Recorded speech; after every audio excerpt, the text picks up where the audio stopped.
Okay, let's just dive straight in today. I want you to imagine this scenario. It's 3 a.m., that quiet, sort of chilling hour on the pediatric ward. Always 3 a.m. Always. And you've just been part of a really traumatic, unexpected patient death. The rhesus is over, the chaos has stopped, but you look over, and your junior colleague, the one who led the call, is just physically shaking, clearly distressed, maybe fighting back tears, and the rest of the team is already being pulled to the next emergency.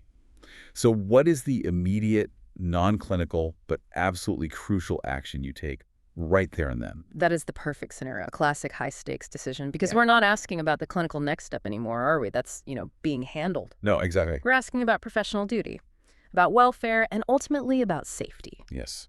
Today, we are taking a deep dive into the official, structured protocols for managing the emotional side of this job. And this isn't just about, being kind. No, kindness is a big part of it. It's crucial. But this is about fulfilling your professional duty. It's about protecting patient safety and mastering the decisions that come up in high-stakes exams like the MSRA situational judgment test. Right. We are going to build a guide that just completely replaces that old, unsafe idea of just toughing it out. Right. Our mission here is to give you a shortcut to the official mindset. If you take just one thing away from this, remember this core truth.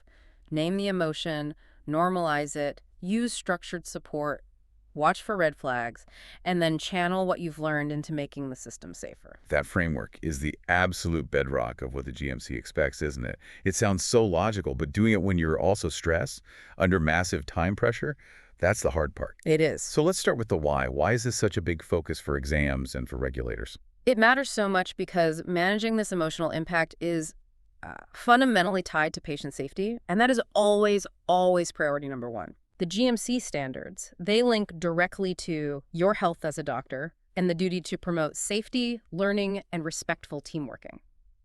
When a doctor is struggling, maybe with flashbacks or just can't concentrate, their ability to perform safely is compromised.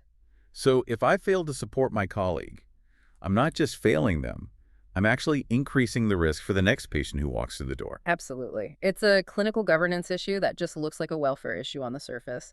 And the SJT scoring logic, it reflects this perfectly. How? It rewards visible, timely, structured support. That's because doing that actively mitigates future risk.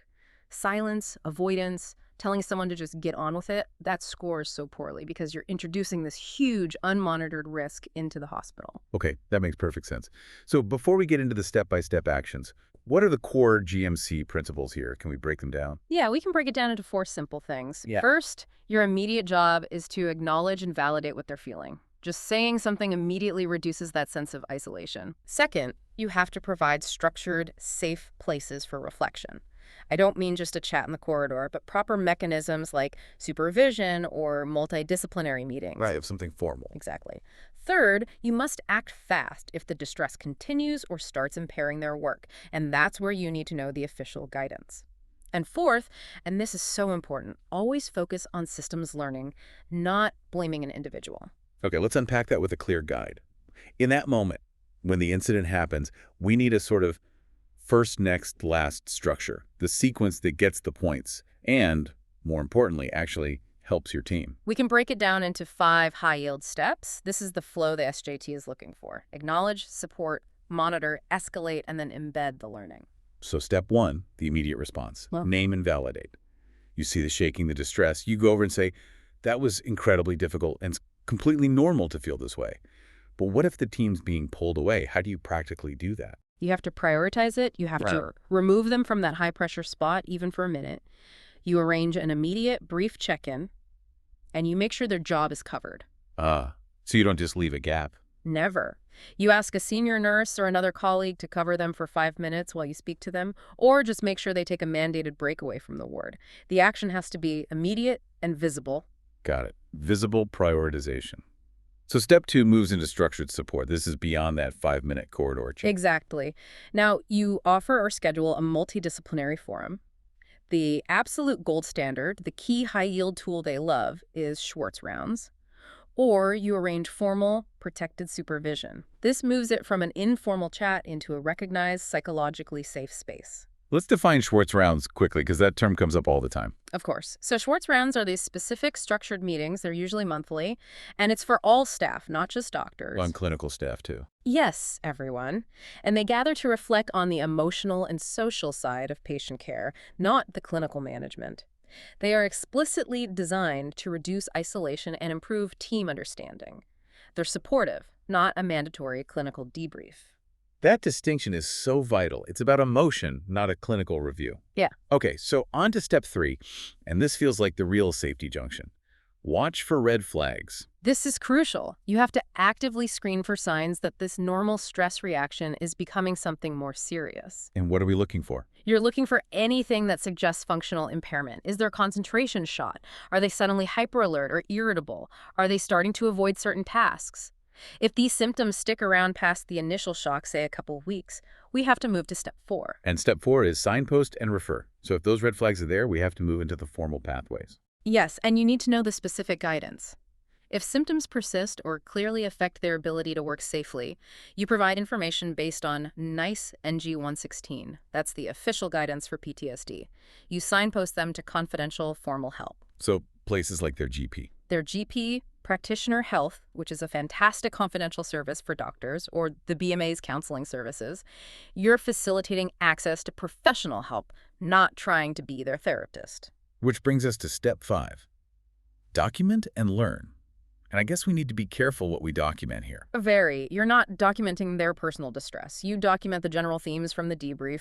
You record the welfare actions you took, like, offered Schwartz Rounds, provided NG-116 info, and most importantly, you make sure any insights feed into governance via the Patient Safety Incident Response Framework, PSIRF. PSIRF. Another one of those key bits of jargon we have to know. What's its role here? PSIRS is the NHS framework for learning from incidents. It's all about looking at the system, not blaming the person. So by feeding the anonymized themes, maybe about staffing or equipment, into the PSIRF process, we make sure that the clinician's trauma actually leads to a tangible change. It turns distress into organizational resilience. That's the perfect way to put it. Okay, that 5-step process is the gold standard. But let's go back to that red flag of functional impairment. The idea of adjusting someone's duties, that could be terrifying for a junior doctor to do. If I pull my colleague off a task, don't I risk them feeling like they've failed? That is the most challenging balance point, and the SJT loves to test it. The answer is always, always patient safety first, then dignity. And how do you frame that? You explain that it's a temporary adjustment for immediate safety, and it's required by professional standards. It is not a judgment on their competence. You frame it as protective. Your concentration is understandably compromised right now, so for safety's sake, we need you on lower-risk duties until we've had a proper follow-up.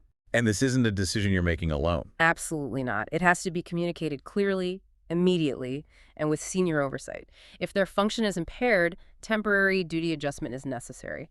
And if it's severe, say, thoughts of self-harm, that's an urgent escalation. Right. Let's switch gears to the traps. The low-scoring answers the SJT uses to catch us out. Yes, there are 4 major traps. First is the stoic trap. Options like tell them everyone finds this hard to move on, or ignore it for a month. This just minimizes risk and blocks help seeking. The old-school tough-it-out mentality. Exactly. And the simple logic is stoicism loses to proactive, structured compassion every time. Okay, what's next? The blame trap. Gossiping, sending a public email, criticizing the team, trying to find a scapegoat. This completely violates the just culture that PSRF is built on. It's toxic. Completely. Then there's the avoidance trap, just saying go home for the day with no follow-up plan. And finally, the dangerous one, the re-traumatization trap. Making a colleague immediately apologize to a family alone, without support, right after a traumatic event.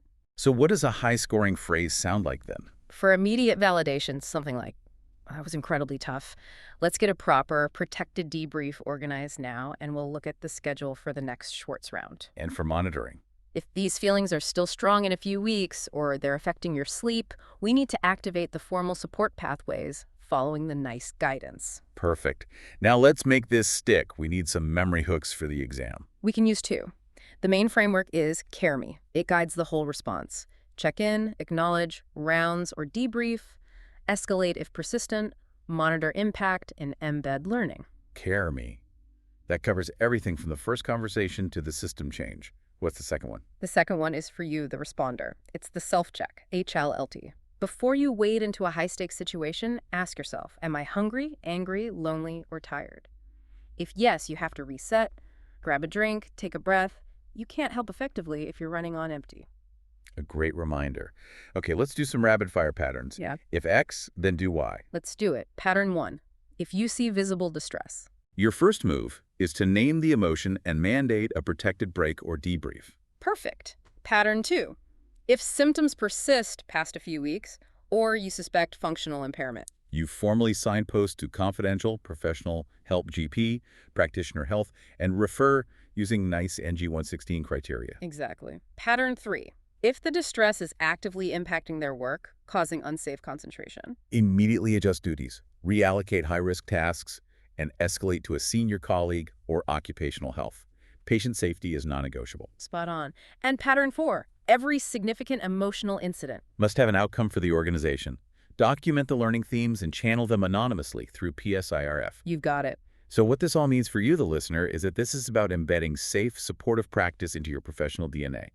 Passing the exam means showing you get the compassion and governance are two sides of the same coin. The key takeaways are simple. 1.